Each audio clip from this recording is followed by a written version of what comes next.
শীতের দেখা প্রায় নেই। কনকনে ঠান্ডা তো দূরস্থ।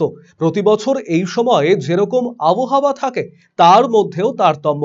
অর্থাৎ শীতের দাপট কমছে ক্রমশ। তা সত্ত্বেও ২ পয়সা বাড়তি রোজগারের আশায় শীতের বাহারি কম্বল নিয়ে গাজলে দোকান দিয়েছেন ব্যবসায়ীরা।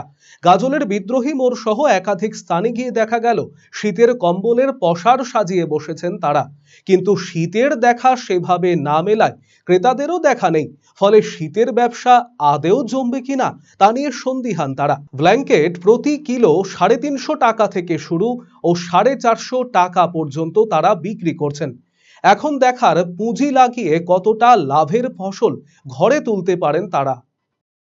গাজলের পোস্ট অফিস রোডটাতে আমরা ব্যবসা করি। কতদিন ধরে এখানে আসছেন? এখানে প্রায় ১৫-২০ দিন থেকে আছি আমরা। কেমন বেচা কিনা?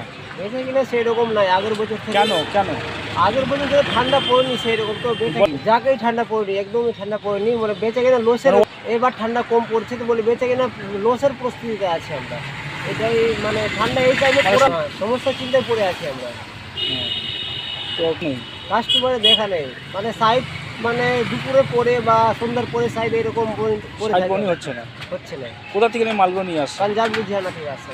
আপনার লাখ টাকা এখানে প্রায় লাখ খানেকের মাল আছে, আছে তো আমাদের মাল কন্টেনারে আছে। তো বলছি প্রায় ফেব্রুয়ারি পর্যন্ত থাকি আমরা। কত এরকম প্রায় ৫-৬টা আছে গাজলে। ৫-৬টা আছে।